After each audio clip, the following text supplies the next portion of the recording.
요한이 이 책을 썼습니다. 편지를 썼는데 왜 요한이 썼는가 하면 요한이라는 이름은 나오지 않지만 이 요한복음하고 상당히 닮아 있다는 것을 여러분들이 보셔서 아실 거예요.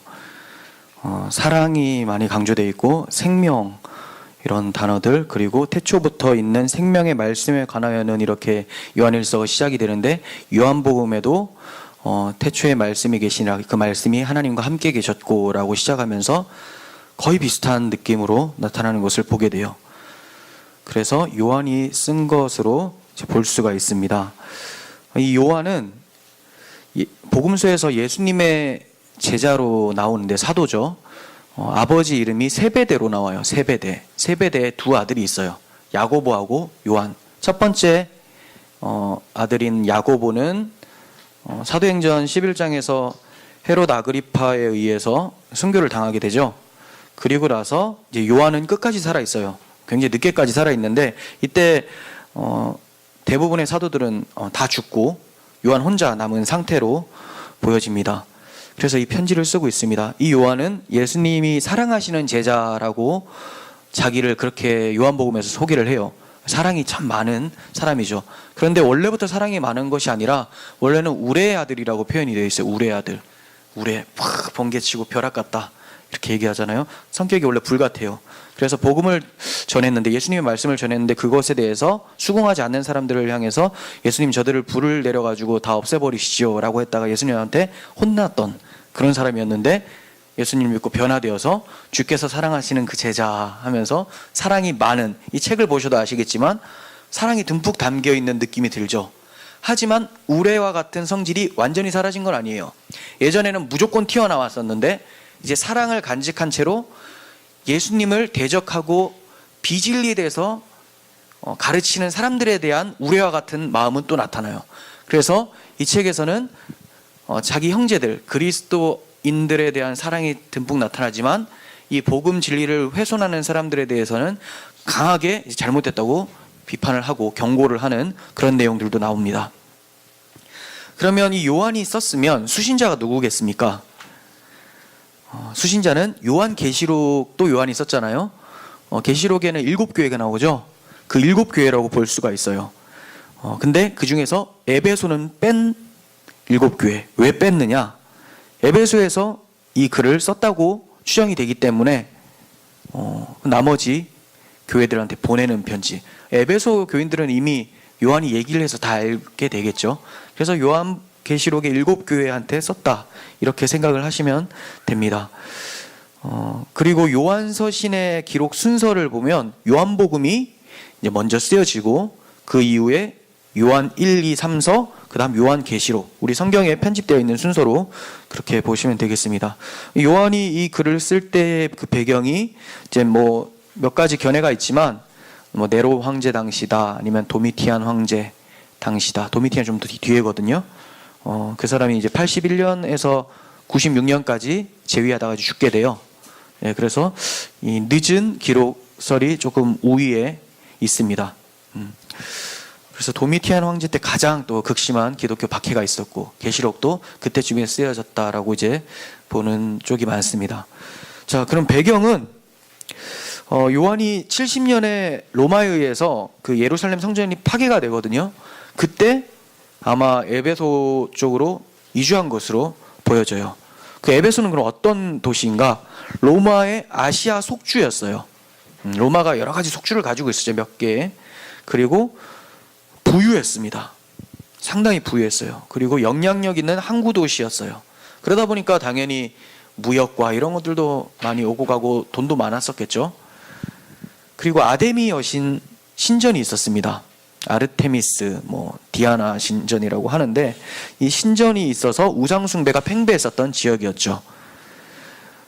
그리고 이 당시 배경에 영지주의라는 이단이 이제 스물스물 튀어나오고 있는 상황이었어요. 원래부터 영지주의는 있었는데 기독교화돼서 영지주의가 발생한 것은 이때쯤으로 볼 수가 있는 거죠. 그 전부터 영지주의는 있었어요. 나중에 영지주의에 대해서 좀 이따가 좀 말씀을 드리겠습니다. 그리고 이 영지주의자들의 특징은 일단 큰 특징은 예수님의 성육신, 십자가 죽으심, 부활을 부정을 합니다. 그러다 보니까 이런 영향을 받고 사람들이 주님 다시 오는 거 없는 거 아닌가? 우리가 다시 사는 거 부활 없는 거 아닌가? 예수님이 십자가에서 죽으신 거 그거 다 가짜 아닌가? 그럼 우린 뭐지? 그냥 어떤 고결한 지식을 알면 구원이 되는 건가? 뭐 이런 혼란에 빠진 상태였어요. 네. 그래서 이 책을 쓰기로 작정을 한 거죠. 그래서 기록 목적을 말씀드리면 뭐 여러 가지가 나올 수가 있지만 제가 크게 세 가지를 정했는데, 처음에는 서로 사랑하라예요. 서로 사랑하라. 그리고 두 번째는 이단에 대한 경계, 영지주의겠죠. 그리고 세 번째는 구원에 대한 확신이 너희들에게 있어야 된다. 이것을 얘기를 합니다. 구원에 대한 확신. 서로 사랑, 이단 경계, 구원에 대한 확신. 자, 이러한 순서로서 좀 말씀을 보려고 합니다. 첫 번째 기록 목적이 서로 사랑이라고 말씀을 드렸는데, 본 서신을 통해서 사랑의 사도라는 말이 어울릴 만하다는 것을 우리는 보게 돼요. 그리스도인이라면 서로 사랑해야 되는 것이 마땅하죠. 그 이유가 무엇입니까? 요한은 이렇게 얘기를 해요. 하나님이 사랑이시기 때문에 그렇다. 그리스도인이 사랑해야 됨이 마땅한 이유는 하나님이 사랑이시기 때문에 그렇다. 그래서 무턱대고 사랑하라고 하지 않고 우리를 향한 하나님의 사랑이 어떠한지를 먼저 얘기를 한 후 그에 대한 반응으로 이웃사랑을 얘기를 해요. 이거 올바른 성화론이죠. 4장 9절 한번 보겠습니다. 11절까지. 하나님의 사랑이 우리에게 이렇게 나타난 바 되었으니, 어떻게 나타났죠? 하나님이 자기의 독생자를 세상에 보내심은, 예수님이 이 세상에 오심으로써 하나님의 사랑이 나타났는데, 이 예수가 도대체 무엇을 해주셨길래 사랑이 나타났는가? 그로 말미암아 우리를 살리려 하심이다. 우리를 살리기 위해서 예수님 뭔가를 하셨대요. 10절. 사랑은 여기 있으니 우리가 하나님을 사랑한 것이 아니요 하나님이 우리를 사랑하사 우리 죄를 속하기 위하여 화목 제물로 그 아들을 보내셨음이라. 그러니까 하나님의 사랑이 어떻게 나타났어요? 예수님을 보내셔서 우리 죄를 대신 죄값을 지불해 주시기 위해서 화목 제물로 죽으셨다는 거죠. 십자가로 통해서. 그래서 사랑이 나타났다. 즉 11절. 사랑하는 자들아, 하나님이 이같이 우리를 사랑하셨은즉, 이같이라는 것은 십자가 복음이죠. 이렇게 사랑하셨은즉 우리도 서로 사랑하는 것이 마땅하도다. 이렇게 얘기를 해요. 네. 우리도 서로 사랑하는 것이 마땅하다. 하나님이 사랑이기 때문에. 그렇겠죠. 하나님 안에 거한다라고 표현을 하는데, 하나님 안에 거했는데, 그리고 하나님이 내 안에 거한다고 하는데, 사랑이신 하나님이 나타나지 않는다면 그 안에 하나님이 안 거하시는 것이 아닌가, 이 얘기가 되겠죠. 그렇다면 이웃사랑이 없으면 어떤 상태예요? 이웃사랑이 없으면 하나님 안에 거하지 않고 어둠 가운데 사망에 있는 상태다. 이렇게 3장 14절에서 얘기를 합니다. 보겠습니다. 우리는 형제를 사랑함으로 사망에서 옮겨 생명으로 들어간 줄 알거니와 사랑하지 아니하는 자는 사망에 머물러 있느니라. 강하게 얘기를 하죠. 자, 이 말씀은 오해할 수가 있어요. 사망에서 생명으로 옮겨진 이유가 사랑했기 때문이라고 말하는 게 아니죠. 사랑했기 때문에 사망에서 생명으로 옮겨졌다, 이렇게 얘기하는 게 아니라 형제를 사랑하는 것을 봐서 그가 사망에서 생명으로 옮겨진 것을 알게 된다, 이거예요. 이해가 되세요? 사랑해서 구원을 받는다, 이제 생명으로 옮겨간다, 그거는 나의 사랑, 나의 행위를 강조한 행위구원이 되죠. 근데 여기서 강조하는 건 뭡니까? 사랑을 통해서 그가 구원받은 자임이 나타난다, 알게 된다, 이거예요. 즉 예수의 사랑, 하나님의 사랑이 우리 가운데 부어지고, 이게 구원이죠. 예수의 십자가. 그리고 나서 이것을 받은 자들은 형제 사랑으로 나타나서 우리가 그가 구원받은지를 알게 되더라, 이렇게 얘기를 해요. 그런데 사랑하지 않는 자는 어떻게 해요? 사망에 머물러 있대요. 아직까지 사망에. 그러니까 형제를 미워한다면 나는 하나님 안에 거한 것이 아니라 사망, 마귀 안에 아직 속해 있다라고 볼 수도 있다는 것을 강조합니다. 사탄은 하나님께 속한 자들을 미워하는 속성을 가지고 있어요. 당연히 미워하겠죠. 사탄의 원수는 누굴까요? 하나님, 예수 그리스도예요. 어떻게든 그분의 사역을 방해하려고 발버둥 치는 게 그의 본성입니다. 그러니까 그 안에 있는 사람들을 미워하겠죠. 3장 13절 한번 보세요. 형제들아, 세상이 너희를 미워하여도 이상하게 여기지 말라. 자, 여기서 세상은 세상의 주관자 마귀를 얘기를 하죠. 세상의 가치관으로 세상을 통치하고 있는 마귀가 그리스도인들을 미워하여도 이상하게 여기지 말래요. 원래 마귀는 미워하니까. 그렇다면 내가 지금 그리스도인 형제를 미워하고 있다면 누구를 꼭 닮은 거예요? 마귀를 꼭 닮아 있다는 것을 얘기를 하고 있는 거죠. 그래서 서로 사랑해야 되는 것이 마땅하다. 왜? 하나님이 사랑이기 때문에. 두 번째 기록 목적은 뭡니까? 이단에 대한 경계예요. 이단 경계. 2장 18절 보겠습니다. 아이들아, 지금은 마지막 때라. 적그리스도가 오리라 한 말을 너희가 들은 것과 같이 지금도 많은 적그리스도가 일어났으니 그러므로 우리가 마지막 때인 줄 아노라. 마지막 때가 되면 주님 오실 때, 마지막 때는 이제 주님이 오시고 다시 오시는 초림과 재림의 그때가 마지막 때인데, 여기서 강조하는 것은 이제 주님이 곧 오신다, 이걸 강조하고 있죠.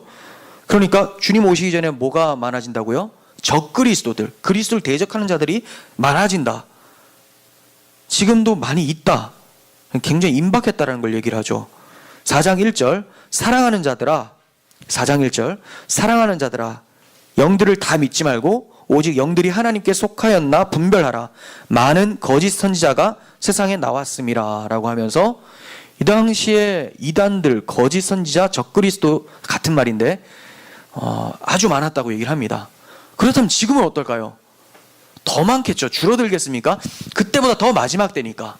앞으로 20년, 30년 후면 더 마지막 때니까 더 많아지겠죠. 그래서 점점 복음화로서 적그리스도들이 사라지게 만든다? 이제 후천년주의인데, 이런 부분들은 굉장히 힘을 잃어가고 있죠. 점점 세상은 악해지고 적그리스도들이 많아지는 것을 우리가 눈으로 목도하니까. 그렇다면 적그리스도가 어떤 자들인가? 4장 2절에서 3절 보겠습니다. 이로써 너희가 하나님의 영을 알지니, 이로써 너희가 하나님의 영을 알지니 어떻게 합니까? 예수 그리스도께서 육체로 오신 것을 시인하는 영마다. 예수님이 성육신하셨다, 하나님의 아들이 인간으로 오셨다, 이것을 시인하고 믿는 자마다 어떻게 해요? 하나님께 속한 거다. 이걸 알게 된대요. 그리고 또 어떻게 분별합니까? 예수를 시인하지 아니하는 영마다, 육체로 오심을 시인하지 않은 영이죠. 하나님께 속한 것이 아니니 이것이 적그리스도의 영이다. 이것이 적그리스도의 영이다. 오리라 한 말을 너희가 들었거니와 지금 벌써 세상에 있다. 이런 자들이 있대요. 이 자들이 누굴까요? 앞서 말씀드린 영지주의자들이에요. 예수님이 육신의 몸으로 안 오셨다라는 거예요.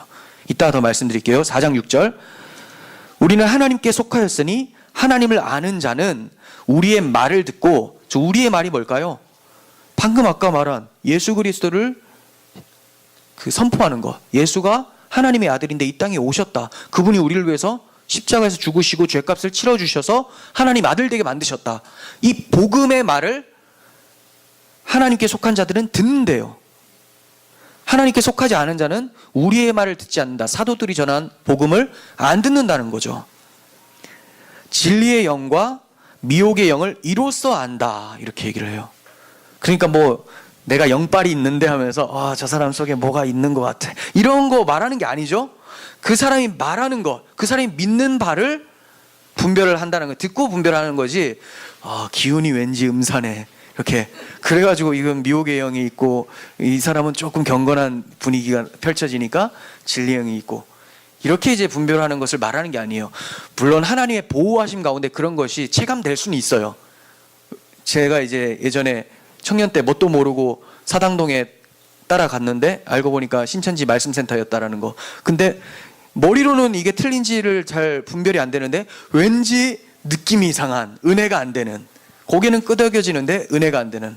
그래서 이게 이제 하나님이 보호하신 그런 영적인 민감함으로도 볼 수가 있겠지만, 여기서 말하는 거는 그런 종류가 아니죠. 무엇을 분별한다고요? 예수를 시인하느냐 부인하느냐, 이거에 대해서 적그리스도가 보여진다는 거예요. 그러면 이 영지주의자란 도대체 누구인가? 무엇을 주장하는 자들인가? 이것을 좀 말씀드리겠습니다. 영지주의는 플라톤의 이원론을 좀 추구를 합니다. 이원론이라는 것은 영혼은 굉장히 선한 것, 육체는 악한 것. 그러니까 영혼만을 굉장히 우대하죠. 육체는 필요 없다. 그러다 보니까 육체의 부활을 부인하죠. 당연히 육체의 부활을 부인하겠죠. 이거 없어져야 되는 건데 이게 다시 부활한대요.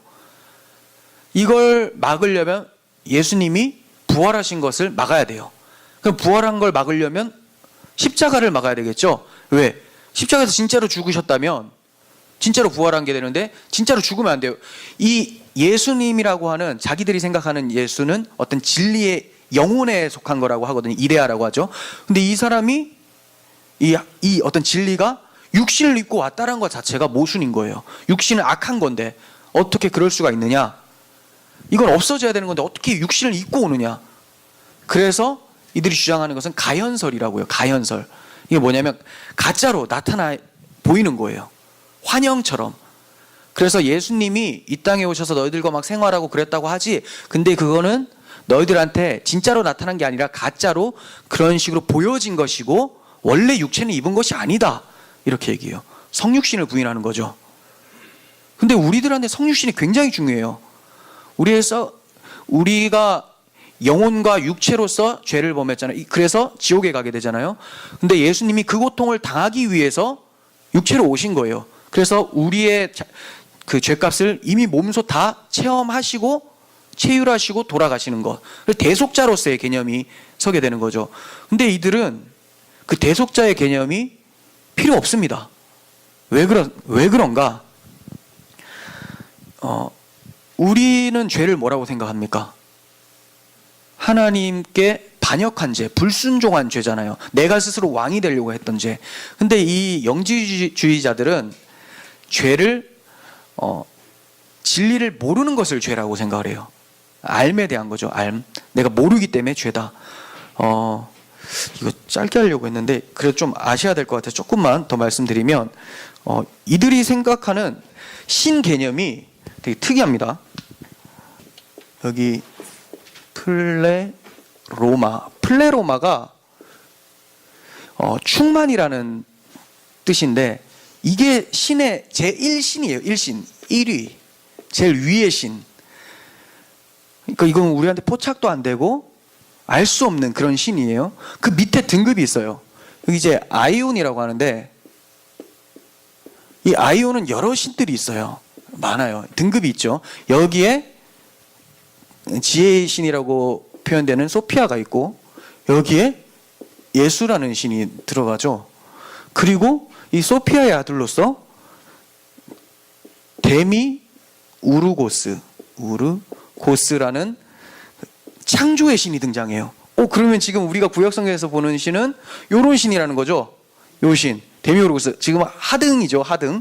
이 상위 개념이 아니라 그냥 밑으로 내려와 있어요. 그러다 보니까 이 신은 창조를 했는데 창조가 불완전한 창조예요. 불완전 창조를 하다 보니까 불완전 창조 안에서 만들어진 인간들은 어떨까요? 불완전하겠죠. 여기 인간들도 불완전하다. 불완전한 건 뭐냐? 플레로마, 이 원래 신, 자기가 이 신으로서 모든 자들은 다 신의 형상들인데 이것을 모르는 상태가 발생된 거예요. 이 모르는 상태를 죄라고 합니다. 이들은 죄. 그러면 죄에서 구원받는 것은 뭐예요? 죄값은 지불 이런 게 없어요. 이걸 자신들이 플레로마에서 왔고 그 투영체라는 것을 자기가 신이라는 것을 아는 것이 바로 구원이에요. 모르는 것이 죄고. 그러니까 대속 개념 필요 없겠죠. 그럼 예수는 이들한테 누군가? 이 데미우르고스가 실패한 거를 이제 플라톤이 얘기를 한 건데 그 티마이오스라고 하는 어떤 자기가 자연학에 대해서 설명할 때 기록한 책인데 여기 데미우르고스라는 창조신이 등장하거든요. 플라톤이죠. 근데 여기서 실패한 불완전한 창조 가운데 만들어진 불완전한 인간들의 지혜를 예수가 와서 알려주는 거예요. 야, 원래 그게 아니라 우리는 플레로마야. 여기로 가야 돼. 그래서 대속이 필요 없죠. 그래서 예수를 그리스도라고 하지 않아요. 구원자라고 하지 않습니다. 뭐라고 합니까? 선생이라고 하면 선생. 그래서 영지주의 문서 선생이라는 단어를 굉장히 많이 써요. 랍비어 이런 말 되게 좋아합니다. 이 사람들. 그래서 영지주의자들의 특징은 뭘 강조하느냐? 복음이라는 단어를 잘 안 쓰고 쓰긴 쓰는데 진리라고 하고, 그리고 정관사를 좀 많이 쓰죠. 정관사 더를 많이 써요. 더. 그 진리, 그 사랑, 그 생명, 그 하나님. 예, 이렇게. 왜? 설명이 안 되니까. 뭔가 이제 여기는 이 창조, 눈에 보이는 가시적인 개념이고 데미우르고스 자기가 포착을 하니까 포착 안 되는 어떤 영적인 진리, 영지, 이걸 알 때 내가 구원받는다. 이렇게 되니까 그 진리, 그 사랑, 이럴 때 조금 이제 냄새가 난다라고 생각을 하시면 돼요. 이 영지주의 계열에서 이상한 사람들이 참 많습니다. 이런 사람들은 당연히 영혼이 아는 것이 중요하니까 육체의 삶은 상관없다고 생각하겠죠. 그래서 쾌락주의로 빠지게 되는 경우도 있어요. 쾌락주의, 방탕한 쾌락주의. 이건 아무 때도 상관없다. 구원파적인 사고도 이런 데 영향을 받은 거죠. 그리고 금욕주의도 나타나요. 반대로, 완전 반대죠. 왜 그러냐? 여기는 어차피 더러운 거니까 빨리 소멸시켜버리고 마음대로 처방을 해버려야 된다. 이렇게 처리해버려야 된다. 이게 이제 카인파. 카인파. 예, 가인파죠. 카인파하고, 금욕주의는 무슨 파인지는 모르겠는데 굉장히 혹독하게 훈련시켜서 이 더러운 것에 지배를 안 받도록 영혼만, 그 지식이 그대로 온전하게 보존될 수 있도록 해야 된다. 그러니까 우리가 경건의 삶을 사는 거랑은 좀 개념이 다르죠.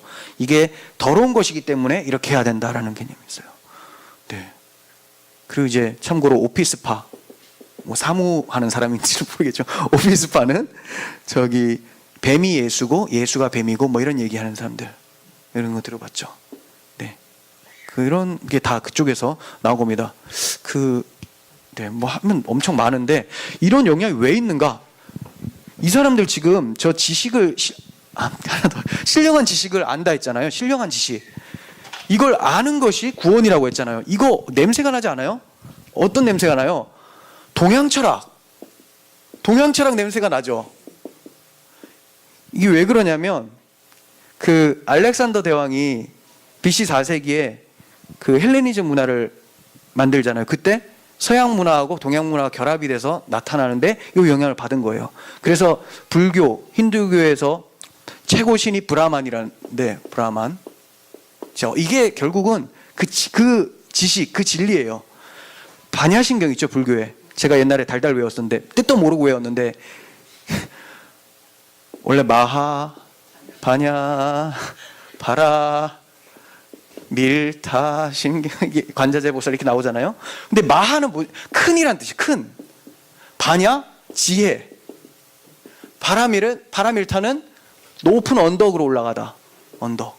그러면 심경, 마음의 글이죠. 글. 큰 지혜의 높은 언덕으로 올라가는 글. 여기 지금 영지주의 똑같죠. 그래서 영지주의자들은 다원주의로 가게 됩니다. 구원자 예수가 굳이 필요가 없어요. 이걸 알면 되니까.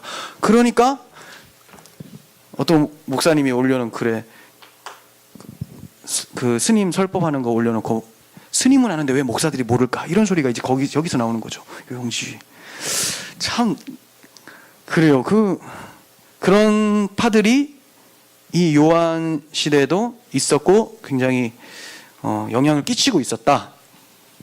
그리고 이 영지주의는 이때 발생을 점점점 해가지만 2세기에서 5세기가 전성기였어요. 그러니까 육신을 입고 예수님이 오신 것을 부인을 하죠. 그래서 이것에 대해서 그거 아니다라는 걸 강조하기 위해서 1장 1절에서 뭐라고 합니까? 태초부터 있는 생명의 말씀에 관하여는 이거는 이제 하나님의 말씀이라고 하는데, 우리가 들은 바요, 눈으로 본 바요, 자세히 보고 손으로 만졌다라고요. 어떻게 말씀 만집니까? 왜 어떻게 만지게 됐는가? 2절, 이 생명이 나타나신 바 된지라. 이 생명의 말씀이 우리에게 눈으로 보고 귀로 듣고 만질 수 있도록 나타났대요. 뭘 얘기하죠? 성육신이죠. 이 영원한 생명을 우리가 보았고 증언하여 너에게 전하노니 이는 아버지와 함께 계시다가 우리에게 나타내신 바 된지라. 예수님이 진짜 나타난 거 맞아, 이 얘기죠. 가연설 아니다. 진짜 우리가 만졌었다. 요한이 증거하는 거예요. 너희들은 지금 안 만져서 봤으니까 몰라서 그렇지, 내가 만져봤고 같이 식사도 했는데 뭔 소리 하느냐, 이 얘기야. 그러면서 이 경험한 생명의 말씀 예수 그리스도를 지금 전하고 있어요. 전하고 있다고 하죠. 왜 전합니까? 1장 3절, 우리가 보고 들은 바를 너희에게도 전함은 너희로 우리와 사귐이 있게 하려 함이니. 자, 그러니까 서로 교제하고 사귈 수 있도록, 진리에 대해서 이제 공유하면서 그 생명을 공유할 수 있도록 하기 위함이다. 근데 이게 자기들끼리만이 아니에요. 보세요. 우리의 사귐은 아버지와 그의 아들 예수 그리스도와 더불어 누림이다, 이렇게 얘기해요. 그러니까 우리라는 것은 사도 요한을 비롯한 사도들이죠. 근데 복음을 전해서 이들도 우리와 사귀려고 해요. 그 말은 우리 사도들이 예수와 하나님과 함께 사귀고 있으니까, 사귄다, 사랑의 대상, 사랑의 관계를 맺고 있으니까 너희도 이 복음을 듣고 우리와 참여하면 하나님과 사랑의 관계로 들어올 수 있게 된다는 것을 얘기를 하는 거죠. 즉 요약하면 예수님을 전파해서 생명의 말씀이 이 땅에 오셨는데 우리는 그분을 보았고 만졌고 들었고, 이제 이 예수를 전파해서 너희가 진리를 알아서 하나님의 사랑 가운데 들어와서 우리와도 사랑하는 관계로 살아가게 된다. 이것을 위해서 너희에게 복음을 전하는 거야, 이렇게 얘기를 하는 거죠. 이해가 되십니까? 그런데 영지주의자들은 이 예수의 성육신을 거부하고 대속자라는 사실을 거부하고 있으니 삶 속에서 사랑이 나타나겠습니까? 별로 중요하지 않아요. 그런 거 다 쓸데없는 거야. 너희들끼리 그냥 흉내내는 거고 진리만 알면 돼. 내가 어떤 존재인지만 알면 돼. 나는 신이었거든. 이 얘기예요. 신인 하빌. 그래서 성경에서 너희를 신이라 하지 않았느냐, 이런 말씀 있잖아요. 자기들이 신이라고 생각을 하는 거예요. 그 신이라는 것은 우리가 하나님을 예수를 통해 알게 돼서 하나님의 자녀된 것, 그래서 우리를 신과 같이 봐준다라는 거지, 같은 동등한 신을 얘기하는 게 아니죠. 하나님의 아들이라고 봐주는 거죠. 그런데 그거를 그냥 다이렉트로 그냥 우리는 신이다, 이렇게 얘기를 해요. 이렇게 이제 영지주의자들 뿐만이 아니라, 이 영지주의자도 문제지만 이후에 계속해서 나타난 또 이단들이 있어요. 이 당시는 아니지만 이걸 또 말씀드리고자 하는 거는 요즘에 이런 게 참 많습니다. 역사적 예수라는 말 들어보셨어요? 역사적 예수. 아까 영지주의자들은 신이다, 예수가 신인데 육신으로 나왔다라는 걸 얘기를 하는 거고, 가연서이죠. 지금 이 역사적 예수라는 말은 예수가 인간이다, 근데 하나님 아들은 아니다, 그냥 공자 맹자와 같이 위인이다. 왜 오셨는가? 민족 해방을 위해서 왔다. 그래서 북한에 자주 넘어가시는 그 한땡땡 목사 있잖아요. 한상 땡땡 목사. 그 사람 같은 경우 이제 이런 해방신학자거든요. 민족주의. 예수님이 우리 민족을 구원하기 위해 왔기 때문에 우리는 통일을 이루어야 된다. 그래서 그 해방을 해야 된다. 그런 쪽으로 가죠. 구원자가 아닙니다. 그것이 구원이라고 생각을 해요. 이 땅에 민족 해방, 유토피아를 만드는 것. 네. 유토피아라는 말 자체가 없는 세상을 말하는 거죠. 없는 세상. 자기들이 그리는 욕망의 세상. 사실 없지 않아요. 있어요. 자기들 욕망. 지금 이 세상이 유토피아예요. 자기들이 그리는 대로 살지만 잘 안 이루어져서 그런 거지. 이 세상은 다 그렇게 돌아갑니다. 그 유토피아를 하나님은 지옥이라고 하죠. 인간의 욕망대로 굴러가는 그 세상을. 자, 그래서 이 역사적 예술을 주장하는 사람들은 민족 해방, 박애주의, 평화주의를 외치는 사람들인데, 예수님이 이것을 외쳤다고 하는 거예요. 박애주의, 평화주의, 민족 해방을 외친 위인이다. 이들에게도 하나님의 사랑과 이웃에 대한 사랑은 있을 수가 없어요. 물론 표면적으로 나타나 보입니다.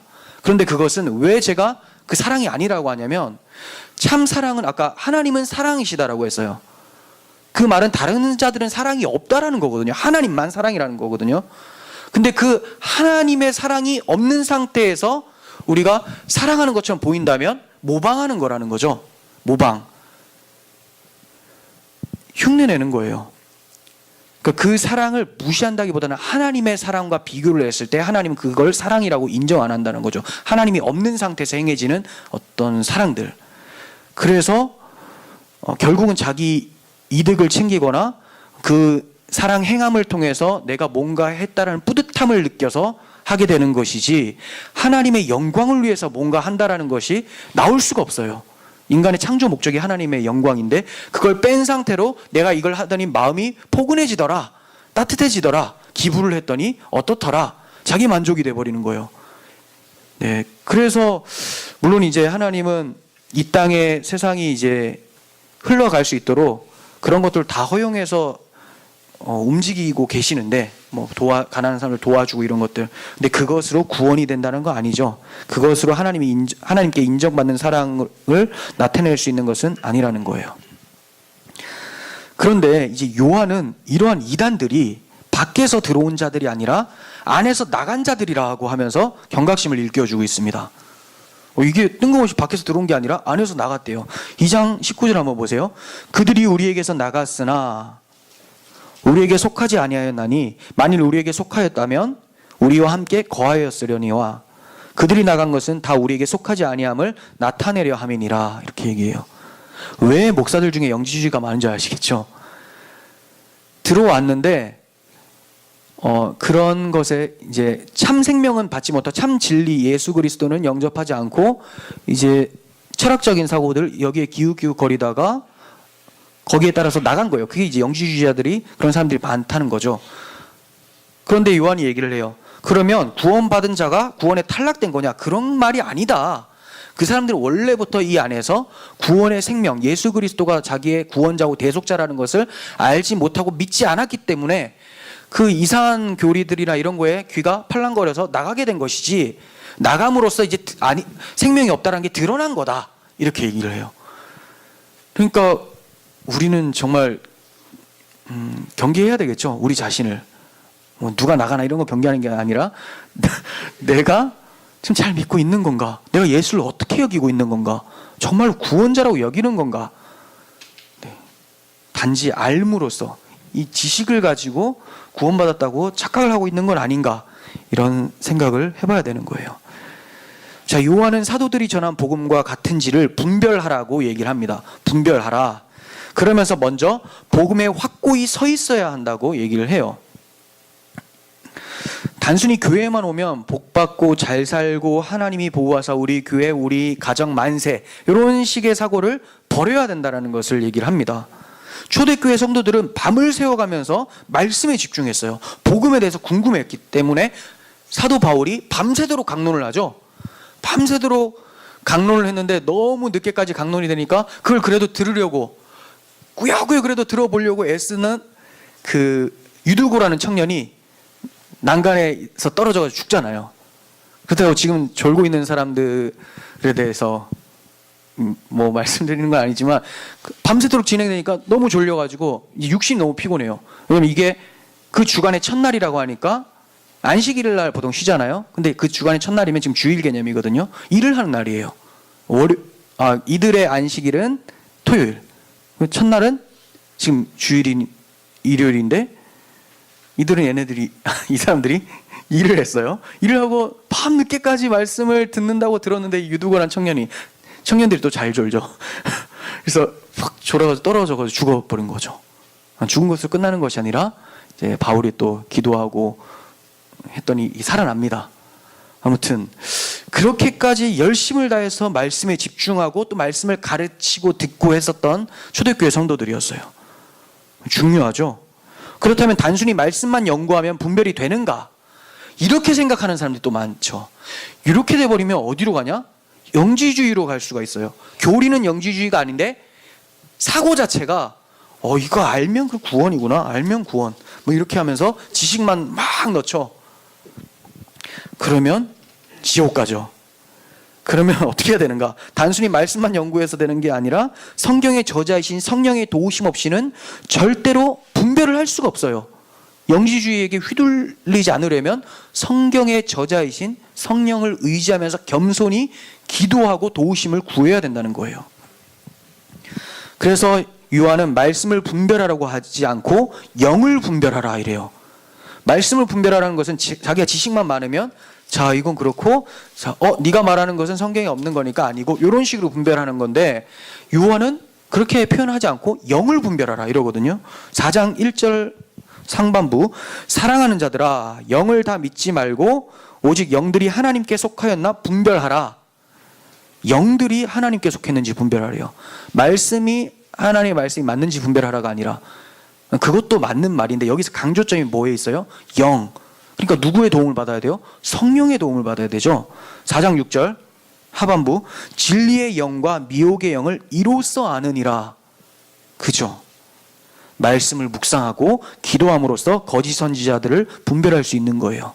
우리가 아무리 말씀을 많이 안다고 하더라도 이게 이단적인가 아닌가는 영적인 문제거든요. 이 말씀을 가지고 진리의 영이 나타나고 그 거짓의 영이 또 움직이고 이러기 때문에 우리가 이걸 분별하려면 말씀을 많이 하는 것이 답이 아니라 많이 알면서도 성령의 도우심으로 그 성경 밖으로 넘어가지 않도록 도와달라고 겸손한 마음을 취해야 된다는 것이죠. 지금 영지주의에 빠져있는 목사님들 보면 성경 많이 합니다. 진짜 막 꿰뚫고 있어요. 뭐 어디에 뭐가 나오고, 물론 자기들이 보는 책만 봐요. 왜냐하면 말시온이라고 하는 영지주의 이단이 성경을 몇 권으로 축약을 시켰어요. 그래서 이단으로 정죄받고 쫓겨났는데, 누가 복음하고 바울의 서신 10권 정도 쫓겨났는데, 그 바울 서신 많이 하는 이유가 있죠. 그들이 그 설교를 하고 또 복음서, 그리고 영지주의는 구약은 다 버리거든요. 그리고 신약 나머지 책도 다 버리고. 왜 그러냐면 구약에는 아까 말했듯이 저 데미우르고스, 저 불완전한 창조, 악한 신, 이런 개념이 서기 때문에 버립니다. 자, 요한이 성령을 가리켜서 진리의 영이라고 표현한 것도 성령께서 진리를 증거하시는 분이심을 강조를 하죠. 그 진리가 뭡니까? 예수님이 말씀하시기를 내가 길이요 진리요 생명이니 나로 말미암지 않고는 아버지께로 올 자가 없느니라. 예수님이 진리죠. 그러니까 진리의 영이라고 표현한 것은 성령이 예수를 증거하시는 분이시다. 이걸 얘기해요. 그렇다면 성령 충만한 설교가 뭐겠습니까? 예수를 제대로 잘 증거하는 복음 설교를 성령 충만 설교라고 하죠. 저 목사님은 성령이 충만하셔가지고 뭔가 영향력이 있어, 어떤 기운이 있어. 뭔 기운이야? 악한 기운이 그에게 지금 잔뜩 있는 거죠. 그런 표현을 하는 것 자체가. 성령 충만한 설교는 복음 설교예요. 성령은 진리의 영으로서 진리이신 그리스도를 증거하시는 분이니까. 그죠? 그 복음 설교에 성령의 나타나심이 있고 구원의 능력이 있는 것입니다. 예수가 그리스도이심을 믿고 있습니까? 이것을 믿는 것이 복음을 믿는 것이죠. 그런데 이단들은 뭐 특별한 게 더 있는 것처럼 말하면서 유혹을 합니다. 교인들이 이 복음에 바로 서 있지 않으니까, 복음의 능력을 경험하고 있지 않으니까 이단의 가르침에 솔깃하게 되는 거죠. 요한은 처음에 들은 것을 잘 간직하라고 얘기를 해요. 너희가 처음 들은 거 잘 간직해라. 물론 처음부터 이단에 빠져버리면 뭐 골치 아픈데, 지금 자기 교인들한테 하는 말이니까 처음 들은 것은 우리들한테 들은 그 복음, 이거 잘 간직해라 이 말이에요. 2장 24절, 너희는 처음부터 들은 것을 너희 안에 거하게 하라. 처음부터 들은 것이 너희 안에 거하면 너희가 아들과 아버지 안에 거하리라. 복음을 잘 간직하고 있으면, 우리 안에 복음이 잘 간직하고 있으면 하나님과 예수님 안에 거하는 것이고, 그 안에서 주어진 하나님의 생명, 이 영생을 누구도 빼앗을 수 없는 것이라고 얘기를 하고 있는 거죠. 이해가 되십니까? 복음을 잘 간직하고 있으면 내 안에 예수의 마음, 하나님의 마음이 있는 것이고, 그 안에서 무엇이 발생돼요? 하나님, 생명의 근원이신 하나님이 안에 계시니까 영생이 발생되죠. 이것은 아무도 못 뺏어요. 왜요? 하나님 안에 있는 생명이니까. 누가 하나님 안에 있는 생명을 빼앗아 가겠습니까? 요한복음 10장 28절, 내가 그들에게 영생을 주노니, 예수님이 말씀하세요. 영생을 주노니 영원히 멸망하지 아니할 것이요 또 그들을 내 손에서 빼앗을 자가 없느니라. 그들을 주신 내 아버지는 만물보다 크심에 아무도 아버지 손에서 빼앗을 수 없느니라. 자, 여러분들이 복음을 잘 이해하고 겸손함으로 성령님께 구하고 그 복음을 여러분들의 전인적으로 받아들였을 때 여러분들은 생명이신 하나님 안에 거해서 그 생명을 아무도 빼앗을 수 없게 된다라고 얘기를 하고 있습니다. 이단에 안 넘어가려면 복음을 잘 간직해야 된다는 거죠. 우리는 요한이 거하라는 말을 많이 쓰는 것을 보게 돼요. 거하라. 헬라어로 메노라는 단어인데 본서신에서는 18회가 사용이 되어져요. 2장, 3장, 4장에서 주로 사용이 되는데 거하다. 왜 이렇게 거하다라는 말을 강조하고 있을까요? 복음 안에 거하지 못하는 자들은 이단에 미혹되기 쉽기 때문에 그렇습니다. 구약 이스라엘 백성이 어디 안에 거했습니까? 출애굽하기 전에 출애굽 때 어디에 거했어요? 유월절 어린 양의 피를 바른 문 안에 집에서 거했죠. 피 안에 거했어요. 그래서 그들은 출애굽해서 하나님의 약속의 땅인 가나안에 들어갈 수 있게 되었어요. 그러면 신약의 교회들은 어디 안에 거해야 될까요? 유월절 어린 양의 피, 예수 그리스도의 보혈, 십자가 복음 안에 거할 때 그들이 심판당하지 않고 하나님 나라까지 갈 수 있다는 것을 우리는 알게 되죠. 이것을 잘 기억해 주셨으면 좋겠습니다. 자, 이 복음은 요한의 세 번째 기록 목적으로 인도를 합니다. 이 복음은 예수께서 우리에게 알려주신 이 복음은 세 번째 기록 목적으로 인도합니다. 세 번째 기록 목적 뭐였죠? 구원의 확신. 적어 놓으셨군요. 그렇죠? 아주 바람직합니다. 구원의 확신. 5장 13절 한번 보세요. 내가 하나님의 아들의 이름을 믿는 너희에게 이것을 쓰는 것은 너희로 하여금 너희에게 영생이 있음을 알게 하려 함이라. 자, 그냥 영생이 있다라고 안 하고 전제가 있죠. 하나님의 아들의 이름을 믿는 너희에게 영생이 있음을 알게 하려 합니다. 자, 믿는 자들은 뭘 알아야 돼요? 자기 안에 영생이 있음을 알아야 돼요. 이게 구원의 확신이죠. 근데 여러분들이 왜 흔들립니까? 나 구원받는 건 맞나? 나한테 생명이 있는 게 맞나? 막 여기 혼란이 찾아오죠. 여기에 대해서 구원의 확신을 가져야 된다라고 얘기를 해요. 그러면 영생의 확신을 어떻게 알게 되는가? 어떻게 그 구원의 확신이 주어지게 되는가? 첫 번째는 예수님이 누구신지를 제대로 알아야 돼요. 예수님이 누구신지. 교회 다니는 사람들 중에서 당신 예수 믿습니까? 예, 믿어요. 구원 받습니까? 예, 구원 받습니다. 예수님 누구세요? 좋으신 분이요. 기껏 생각했는데 좋으신 분, 선하신 분, 사랑이 많으신 분이 제일 많죠. 누구라는 것을 예수님이 복음서를 통해서 계속 설명하시잖아요. 복음서 전반부가 뭐라고요? 너희는 나를 누구라 하느냐, 이 질문하기 위해서 계속 끌고 온 거예요. 내가 누군 줄 아느냐? 베드로가 얘기를 하죠. 주는 그리스도시요 살아계신 하나님의 아들이십니다. 그러고 나니까 이제 뭘 알려줘야 돼요? 그럼 내가 왜 왔는 줄 아느냐? 그러면서 예수님이 나는 대속물로 너희 죄를 위해서 죽으러 왔다. 화목제물로 너희에게 죄 구원을 일으키기 위해서 왔다라고 말씀하세요. 하나님의 아들이 왜 오셨는가? 구원을 위해서 십자가에서 죽으시기 위해 오셨다. 이것을 아는 것이 구원의 확신으로 연결된다는 거예요. 요한복음 1장 1절에서 요한이 예수님이 누군지를 강하게 강조를 하고 있는데 보세요. 태초에 말씀이 계시니라. 이 말씀이 하나님과 함께 계셨으니 이 말씀은 곧 하나님이시라.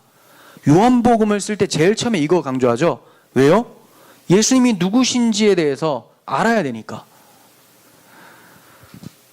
근데 영지주의자들은 어떻게 합니까? 예수는 영지주의가 또 여러 가지가 있는데 인간이라는 예수라는 이름을 가진 사람 안에 그 아이온 이 예수의 영이 임해가지고 그가 된 거지 원래 하나님의 아들이 육신으로 온 게 아니다. 이렇게 설명하는 이단도 있고, 그리고 이 아이온 예수가 왔는데 진짜로 온 것이 아니라 가연설, 그냥 환영으로 나타난 거다 이렇게 주장하는 또 영지주의 이단도 있어요. 그러다 보니까 이분이 누군지를 강하게 얘기를 하죠. 이분은 하나님이시다. 그리고 요한 1서도 시작할 때 그렇게 얘기해요. 태초부터 있는 생명의 말씀에 관하여는 우리가 들은 바요 눈으로 본 바요 자세히 보고 손으로 만진 바 됐다. 하나님의 아들이고 하나님의 말씀이신 분이 오셨다. 이걸 강조하죠. 이렇게 예수님이 누구인지 알았다면 아까 말씀드린 대로 그분이 왜 오셨는지를 우리가 잘 알고 있어야 돼요. 요한복음 10장 10절은 이렇게 얘기를 합니다. 도둑이 오는 것은 도둑질하고 죽이고 멸망시키려는 것뿐이요 내가 온 것은 양으로 생명을 얻게 하고 더 풍성히 얻게 하려 함이다. 이렇게 얘기를 해요. 예수님이 화목제물로 자신을 대속물로 우리를 위해서 주셔서, 그죠? 대속물, 죄값을 치르게 하셔서 하는 대속물로 오셔서 죽으시고 우리에게 무엇을 주신다고요? 생명을 주신다라는 거예요. 그리고 그 생명이 계속해서 풍성하게 일어나는 삶을 살아갈 수 있도록 인도하시는 생명의 근원까지 되어주신다라는 거죠. 요한일서에서는 이 생명이 어떻게 주어진다고 합니까? 2장 2절. 그는 우리 죄를 위한 화목제물이니 우리를 위할 뿐 아니요 온 세상의 죄를 위함이심이라. 네, 화목제물로 나타나셨다. 네, 4장 10절. 사랑은 여기 있으니 우리가 하나님을 사랑한 것이 아니요 하나님이 우리를 사랑하사 우리 죄를 속하기 위하여 화목제물로 그 아들을 보내셨음이라. 예수님이 화목제물로 오셔서 우리에게 영생이 주어지게 됐대요. 근데 왜 화목제물이라고 굳이 얘기를 할까요? 화목제물, 화목하게 만든다는 거죠. 누구와? 죄로 인해서 하나님과의 관계가 끊어진 그 상태에서 예수님이 화목제물로 대속물로 오셔서 죄값을 치르셨으니 그 거리가 사라지게 된 거죠. 그래서 다시 하나님 안에 있게 만드셨다라는 거예요. 네, 이것을 아는 것, 이것을 알고 믿는 자들에게 구원의 확신이 주어지게 되는 거죠. 그러니까 여러분들이 나는 진짜 구원받는 자가 맞는지 잘 모르겠어요 라고 할 때 어디로 가셔야 돼요? 예수님이 누구신가? 왜 오셨는가? 이거 아셔야 된다는 거예요. 네. 요한일서의 핵심은 이처럼 복음으로 인해서 하나님의 사랑을 아는 자는 서로 사랑하게 되고 이 복음으로 인해서 이단을 대적하게 되고 이 복음으로 인해서 구원의 확신이 생긴다라는 것을 말씀하고 있는 거죠. 이렇게 요약을 하면 간단한데 여러분들께서 보셔서 아시겠지만 읽는데 굉장히 난잡한 느낌이 있죠. 성경이 그렇게 표현하기가 좀 그렇지만 굉장히 어지러운 느낌이 있어요. 왜 그런가? 같은 개념을 다른 표현으로 너무 많이 써놔가지고 정리가 안 돼요. 그래서 제가 지금 1장, 2장, 3장, 4장 이런 식으로 진행을 안 하잖아요. 그렇게 되면 했던 말 또 하고 이럴까봐 그냥 주제로 묶어서 말씀을 드린 거예요. 그렇다면 우리들이 이제 혼란스러워하는 같은 개념인데 다르게 표현한 것들에 대해서 좀 정리를 해드리려고 합니다. 2장 7절에서 11절에는 이런 내용이 있어요. 굳이 안 읽으셔도 되는데 계명을 지켜야 된다. 계명을 지키는 것. 근데 이것을 뭐라고 얘기를 합니까? 계명 지키는 것은 10계명 펴놓고 지키는 것을 10계명 펴놓고 지키는 것을 얘기하는 게 아닙니다. 물론 10계명도 같은 얘기인데 여기 계명은 10계명이에요 사실. 근데 10계명이 도대체 뭘 얘기하고 있었느냐? 사랑이라는 거죠. 사랑. 그죠? 1계명부터 4계명까지는 하나님을 사랑하라죠. 그죠? 하나님 외에 다른 신을 섬기지 말라, 절하지 말라, 하나님의 이름을 망령되이 일컫지 말라, 안식일을 거룩하게 지켜라. 하나님을 사랑하라는 말이에요. 그리고 밑에는 이웃사랑이죠. 부모를 공경하라. 물론 이제 부모를 공경하라고 하는 이 5계명은 중첩됩니다. 이 부모는 우리 하늘 아버지도 되고 땅의 부모도 되니까. 그래서 자연스럽게 싹 넘어가요. 10계명이. 그래서 하나님 사랑, 이웃 사랑으로 싹 넘어가는 것. 결국 사랑하라가 계명이에요. 그래서 요한도 얘기해요. 3계명 주는 게 아니라 옛 계명과 새 계명 같은 계명이야. 근데 너희들이 이걸 못 알아듣고 사랑은 간직하지 않은 채 흉내만 내려고 하고, 간음하지 않으려고 흉내만 내려고 하고, 도둑질을 하지 않으려고 흉내만 내려 하니까 내가 다시 말하는 거야. 이렇게 얘기해요. 왜 간음하지 않고, 왜 살인하지 않고, 왜 도둑질하지 않습니까? 사랑하니까. 근데 그 원래 본질은 빼버리고 그냥 모방만 하고 있으니까 예수님이 산상순에서도 얘기하시고 사도들이 계속 얘기를 하는 거잖아요. 그래서 계명을 지키는 것은 서로 사랑하는 것이다. 그리고 사랑을 하지 않는 사람들은 계명을 안 지키는 것이 되고, 계명 안 지킨 자들은 불법한 자로서 하나님께 심판을 받게 되는 거죠. 그러면 우리는 완벽하게 다 사랑해낼 수 있느냐? 사실 그러고 싶은데 잘 안 되죠. 그래서 사랑의 완성은 예수님이 우리를 위해서 죽으신 것을 믿는 것이 사랑의 완성이에요. 계명의 완성이라는 거죠. 예수님이 사랑하시는 분, 사랑이 많으신 분이 우리를 위해서 죽으셔서 그 예수가 우리 가운데 오셨잖아요. 이미 계명이 다 이루어진 거예요. 근데 필연적으로 뭐가 발생돼야 되느냐? 그 사랑이신 분이 내 안에 있으면 당연히 사랑이 발생되지 않겠냐?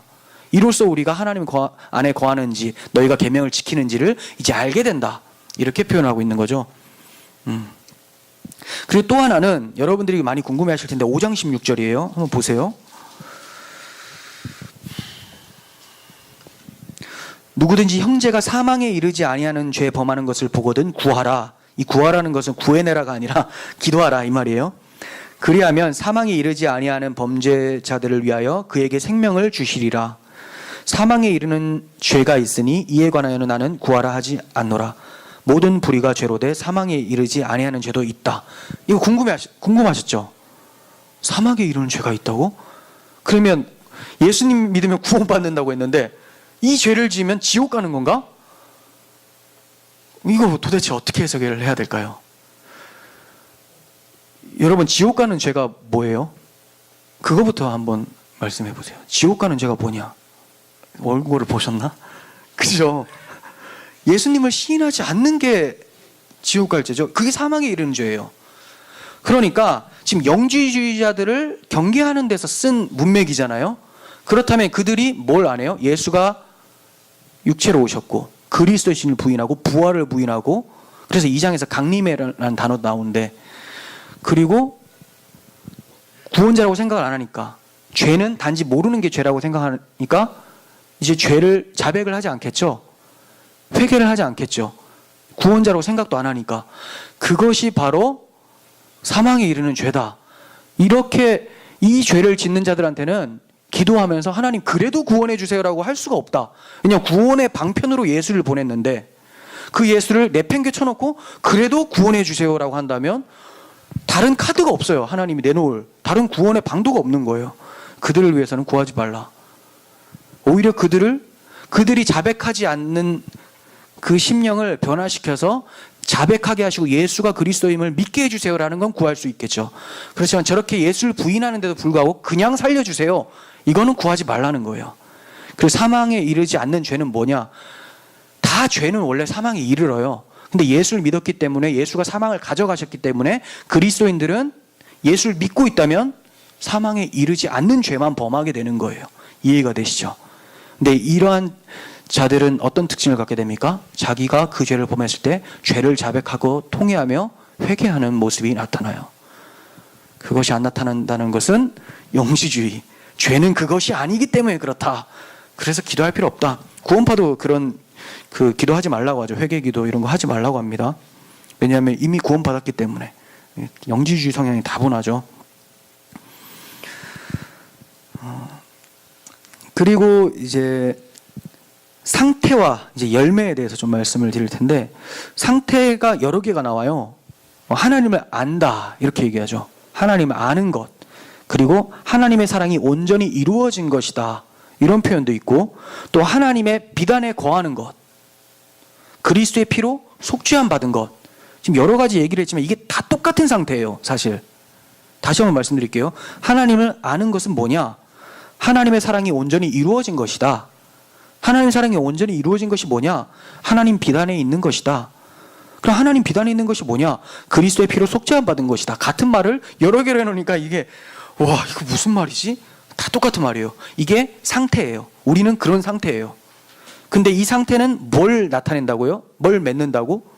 열매를 맺어요. 어떤 열매가 맺느냐? 다 똑같은 열매인데 표현을 다르게 했는데 한번 들어보세요. 계명을 지키게 된다. 죄를 안 짓게 된다. 죄를 안 짓는 것은 사랑한다라는 거죠. 계명을 지키는 것도 사랑한다. 사랑하는 자, 하나님의 뜻대로 행하는 자, 죄를 자백하는 자. 이게 다 같은 말이고 하나님 안에 있는 열매들이라는 거죠. 안에서 발생되는 열매. 즉 철저히 생명의 말씀이 심겨지면 열매를 맺는다라는 것을 강조를 하고 있어요. 그렇다면 우리가 무엇을 강조해야 될까요? 열매를 맺어라? 이거 강조합니까? 열매를 강조하는 게 아니라 심겨지면 열매가 나온다라는 걸 강조하는 거죠. 그래서 먼저 심어져야 되는 게 중요해요. 뭘로 심습니까? 복음으로.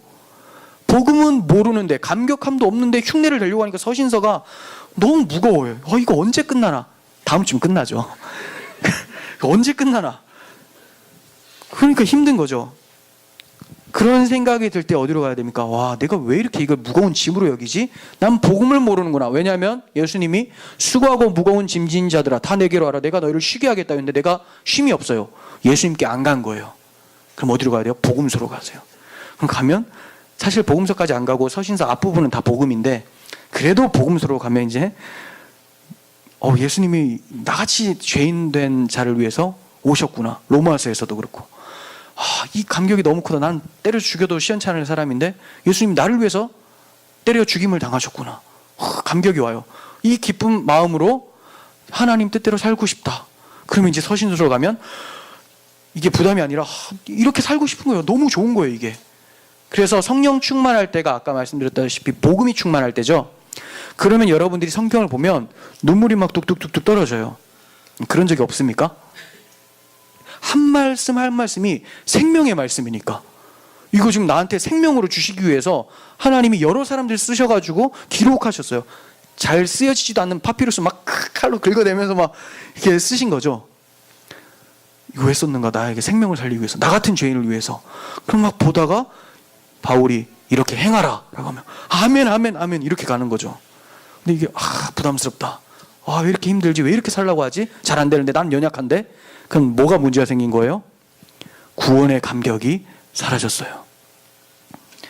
예수를 믿는데요, 저는 복음을 아는데 왜 감격이 없죠? 그 말은 자기는 죄인임을 안돼요.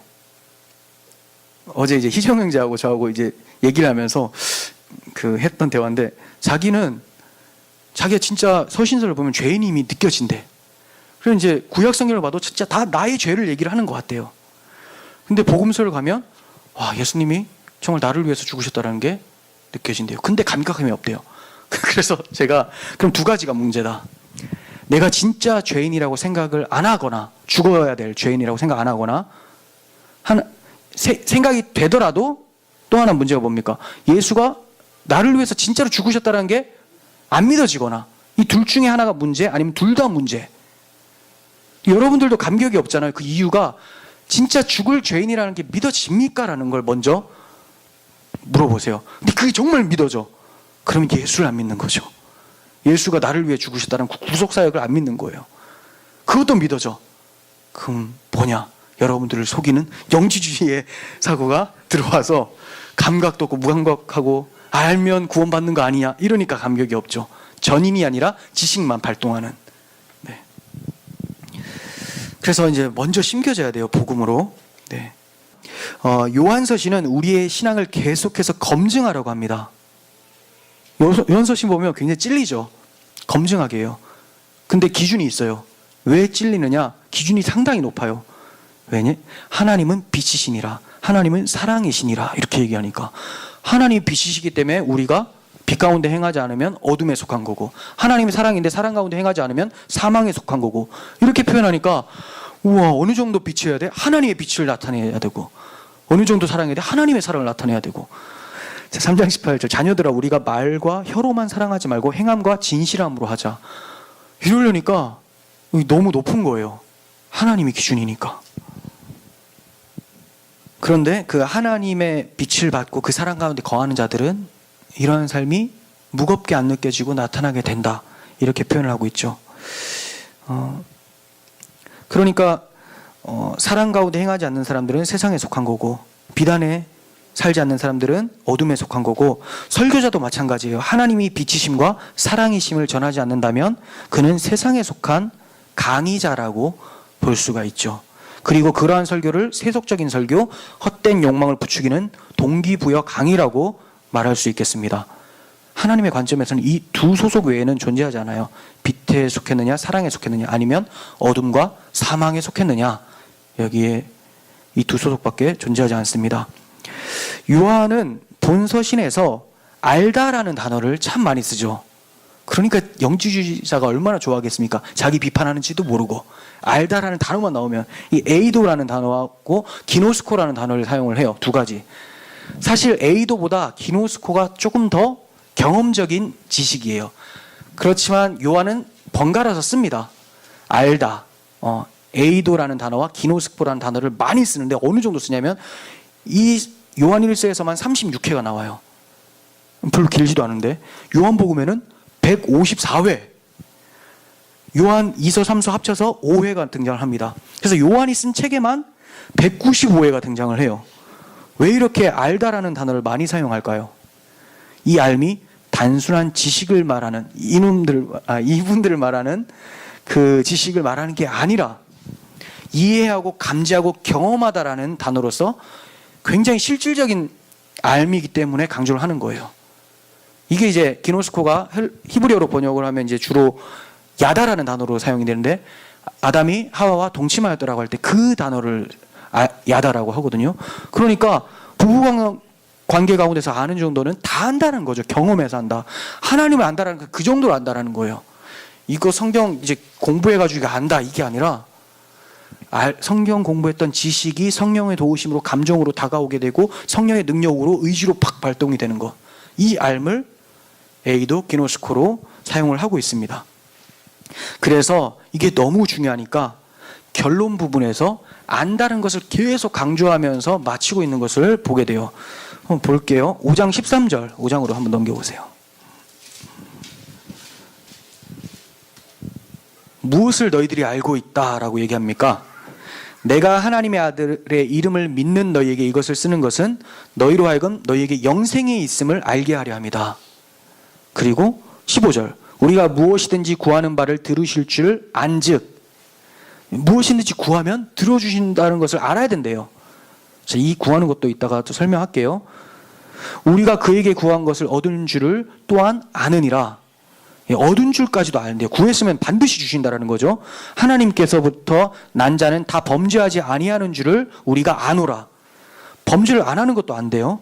하나님께로부터 나신 자가 그를 지키심에 악한 자가 그를 만지지도 못하느니라. 또 아는 것은 우리는 하나님께 속하고 온 세상은 악한 자 안에 처한 것이며 또 아는 것은 하나님의 아들이 이르러 우리에게 지각을 주사 우리로 참된 자를 알게 하신 것과 또한 우리가 참된 자 곧 그의 아들 예수 그리스도 안에 있는 것이니 그는 참 하나님이시오 영생이심을 우리가 아는 것. 너 이거 알고 있지? 이 얘기하죠. 엄청 안다라는 말이 많이 나왔어요. 요약하기도 힘들어요. 그래서 제가 그냥 말을 할 수도 있지만 읽을게요. 자, 요약을 하면 이렇습니다. 참된 자 하나님을 아는 것. 이거 여러분들이 아셔야 돼요. 그 아들 예수 그리스도 안에 있는 것. 그 예수가 참 하나님이심과 영생이심을 아는 것. 즉 그분 안에 있으면 우리에게 영생이 있다는 것을 아는 것. 이 영생이 있는 자는 결코 타락할 수 없다라는 것도 아는 것. 그가 구하는 것. 다 받는 줄 아는 것. 무엇을 구할까요? 영생이 있고 하나님 안에 있으면 하나님이 원하시는 것을 구하겠죠. 그러니까 여기 봐라 구하는 거 다 주신다고 했지 않느냐? 그럴 때 우리 아들 대학 붙여달라고 기도했으니까 반드시 붙여줄 거 나는 믿는다. 망상. 그런 걸 약속한 적이 없어요. 여기는 하나님이 구할 만한 것을 구하면 반드시 주신다. 뭐에 대한 걸까요? 내 안에 하나님의 사랑으로 채우게 되는 것. 예수님이 얘기하시죠. 너희는 먼저 그의 나라와 그의 의를 구하라. 그게 뭐예요? 그의 나라. 하나님 나라가 오기를 바란다. 그 유토피아 오기를 바란다는 말이 아니라 나라는 바실레이아, 통치죠. 하나님의 통치가 나에게 있기를 바라는 마음으로 기도하는 것. 주님의 의로움이 내 삶 속에서 나타나는 것을 구하는 것. 그거 하나님이 안 주시겠냐는 거예요. 반드시 주시지. 그런데 돈 좀 앞으로 20년 후에 주실 거 땡겨가지고 주세요. 주겠습니까? 왜냐면 그때는 요 정도 돈이 필요한 걸 하나님이 아시는데 땡겨가지고 안 주세요. 그때 주시는 분량만큼만 주세요. 그래서 우리가 기도할 때도 일용할 양식을 주옵시고 이렇게 기도하잖아요. 그 하루에 필요한 양만 주시는 거죠. 누구 마음대로? 하나님이 주고자 하는 마음대로. 내가 생각할 때는 일용할 양식 이만큼인데요, 하나님이 요만큼이요. 그럼 요만큼만 주세요. 그게 일용할 양식입니다. 그리고 또 반드시 알아야 될 게 있습니다. 4장 16절. 하나님이 우리를 사랑하시는 사랑을 우리가 알고 믿었노니 하나님은 사랑이시라. 뭐라고요? 하나님이 우리를 사랑하시는 사랑을 우리가 알고 믿었다. 이 사랑을 알고 믿어야 돼요. 하나님이 나를 얼마나 사랑하신지를 아는 자들이 그리스도인이라는 거예요. 여러분들은 참 하나님을 알고 있습니까? 복음을 아십니까? 하나님의 사랑을 알고 있습니까? 하나님이 이 알을 은혜로 주셨음에도 불구하고 이 알을 억지로 버리려고 애쓰는 것은 아닌지 다시 돌아봤으면 좋겠어요. 호세아 4장 6절 보겠습니다. 내 백성이 지식이 없음으로 망하는도다. 하나님이 안 주셨을까요? 아니에요. 주신 지식이에요. 내가 지식을 버렸으니, 버리려면 있어야지 버리죠. 하나님이 분명히 우리에게 복음이라는 지식을 주셨음에도 버리고 있지 않은지. 자, 그리고 내가 제사장이 되지 못하게 할 것이요, 내가 내 하나님의 율법을 잊었으니 나도 내 자녀들을 잊어버리리라. 하나님의 율법, 사랑이죠. 이것을 잊었기 때문에 하나님께서 더 이상 주실 은혜가 없는 거 아닌가. 왜냐하면 하나님이 주신 은혜는 그게 다거든요. 그래서 우리가 받은 은혜, 처음 받은 거 그거 잘 간직하라, 이 얘기를 하고 있는 거예요. 요한은 본 서신을 서신서의 보편적 형식답지 않게 마치고 있는 것을 보게 돼요. 보통은 은혜와 평강이 너희에게 있을지어다, 이 얘기하죠. 보통 시작할 때도 그러고. 근데 여기는 어떻게 합니까? 마지막에 21절, 자녀들아 너희 자신을 지켜 우상에게 멀리하라. 제일 뜬금없는 서신서 결말. 어떻게 이렇게 마칠까? 인사도 안 하고. 얼마나 긴박했으면, 얼마나 간절했으면. 여기서 말하는 우상은 특정한 우상만을 얘기하는 게 아니에요. 여기 특정 우상이라면 아데미 여신상이겠죠? 그 신전.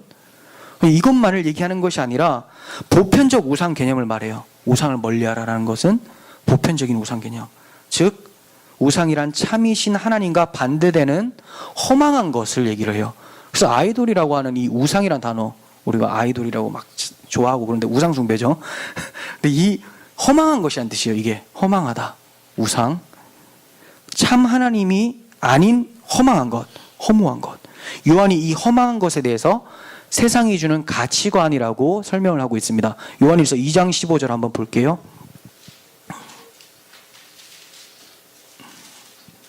이 세상이나 세상에 있는 것들을 사랑하지 말라. 누구든지 세상을 사랑하면 아버지의 사랑이 그 안에 있지 아니하니 이는 세상에 있는 모든 것이 육신의 정욕과 안목의 정욕과 이생의 자랑이니, 세상 가치관이죠. 다 아버지께로부터 온 것이 아니요 세상으로부터 온 것이라. 저 우상 숭배하지 말라는 것은 세상의 가치관에 따라가지 말고 참 하나님의 복음 가운데 거하면서 하나님의 통치를 받아 살라, 이 얘기로 마치고 있어요. 이 세상이라는 우상을 멀리하기 위해서 요한이 간절한 마음으로 편지를 쓰고 있는 거죠. 그래서 대상도 막 아이들아, 자녀들아, 아비들아, 청년들아 하면서 각 부류들을 다 얘기를 하죠. 한 사람도 빠져나가지 못하도록 너한테도 쓰는 말이야, 너한테도 쓰는 말이야, 다 똑같은 말 하는 건데 계속 강조해요. 얼마나 간절하면.